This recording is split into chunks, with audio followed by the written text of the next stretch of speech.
നമസ്കാരം. Raf talk ഫുട്ബോളിലേക്ക് ഏവർക്കും സ്വാഗതം. യുവേഫ ചാമ്പ്യൻസ് ലീഗിൽ ഇന്ന് FC ബാഴ്സലോണയും സ്ലാവിയ പ്രാഹയും തമ്മിൽ പ്രേഗിൽ വെച്ചിട്ട് ഏറ്റുമുട്ടുകയാണ്. രാത്രി ഇന്ത്യൻ സമയം 1:30 ഈ കളി.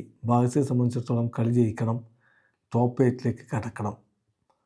അപ്പോൾ ഈ കളിക്ക് മുന്നോടിയായിട്ട് രണ്ട് ടീമിൻ്റെയും കോച്ചുമാർ ഇന്നലെ മാധ്യമങ്ങളെ കാണുകയുണ്ടായി.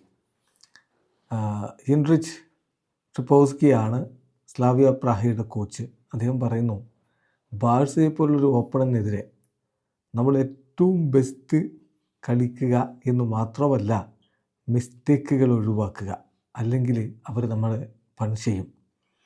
അപ്പോൾ 100% കളിക്കളത്തിൽ നൽകുക, കോൺസ്റ്റൻ്റ്ലി പ്രസ് ചെയ്യുക, ഇത് മാത്രമാണ് അവരോട് പിടിച്ചു നിൽക്കാനുള്ളൊരു മാർഗം. അതോടൊപ്പം തന്നെ നമ്മൾ റിസ്ക് എടുക്കണം. തീർച്ചയായിട്ടും നമുക്ക് എത്രത്തോളം അവരെ പുഷ് ചെയ്യാൻ പറ്റും എന്നുള്ളത് നോക്കിക്കാണാം. പൊസിഷൻ ലൂസ് ചെയ്യാൻ പറ്റില്ല, അവരെ നമ്മൾ റൺ ചെയ്യിക്കേണ്ടിയിരിക്കുന്നു.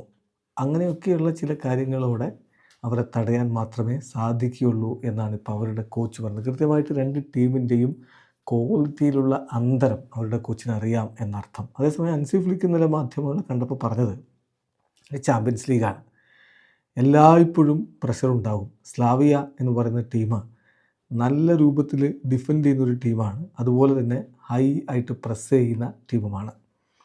അപ്പോൾ ഞങ്ങളെ സംബന്ധിച്ചിടത്തോളം ഞങ്ങൾക്ക് ഈ ഒരു മത്സരം പ്രിപ്പയർ ചെയ്യാൻ വേണ്ടിയിട്ട് സമയം വേണമായിരുന്നു.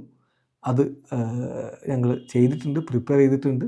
നല്ല രൂപത്തിൽ വിജയിക്കുക എന്നുള്ളതാണ് ഇമ്പോർട്ടൻ്റ് ആയിട്ടുള്ള കാര്യം.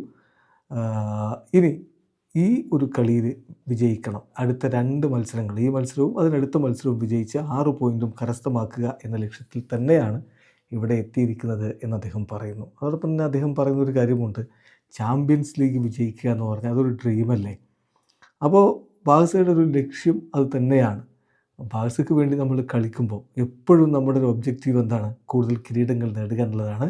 അതിനുവേണ്ടി റെഡി ആയിട്ടാണ് ഈ കളിക്ക് ഇറങ്ങുന്നത് എന്നുകൂടി ഹൻസി ഫ്ലിക്ക് പറയുന്നുണ്ട്. അതേസമയം അവസാനത്തെ 5 കളികൾ എടുത്താൽ ബാഴ്സയെ പോലെ തന്നെയാണ് സ്ലാവിയ പ്രാഹയും. അവരും ഒരു കളിയെ തോറ്റുള്ളൂ. ബാഴ്സ പക്ഷേ തോറ്റ കളി കഴിഞ്ഞ കളിയാണ്, റയൽ സോസിഡാഡിനെതിരെയാണ് എന്നുള്ളതാണ് ഒരല്പം ആശങ്കയുണ്ടാക്കുന്നത്. എന്നാൽ പോലും ആ കളിയിൽ നന്നായിട്ട് തന്നെയാണ് ബാഴ്സ കളിച്ചത്. അവസാനത്തെ അവരുടെ 5 കളികളിൽ 4 വിജയം, 1 തോൽവി. ഇതാണ് ബാഴ്സയുടെ സ്ഥിതിയെങ്കിൽ സ്ലാവിയ പ്രാഹ അവസാനത്തെ 5 കളികളിൽ 3 വിജയം, 1 സമനില, 1 തോൽവി എന്ന നിലയിൽ നിൽക്കുകയാണ്. സ്ലാവിയ പ്രാഹയും ബാഴ്സയും തമ്മിൽ ഏറ്റുമുട്ടിയതിൻ്റെ കണക്ക് നോക്കി 2 കളികളാണ് അവർ ഏറ്റുമുട്ടിയത്. ഒന്ന് ബാഴ്സ ജയിച്ചു, ഒന്ന് സമനിലയായി.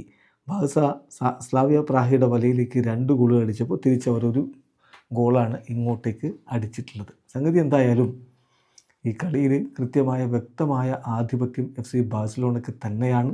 ലാമിനെ യമാലില്ലെങ്കിലും റാഫീഞ്ഞ മടങ്ങിയെത്തുന്നു. മികച്ചൊരു പ്രകടനം നടത്തി ബാഴ്സയ്ക്ക് ജയിച്ചു കയറാൻ പറ്റുമെന്ന പ്രതീക്ഷയിലാണ് ആരാധകരുമുള്ളത്. വീഡിയോ അവസാനിക്കുന്നു.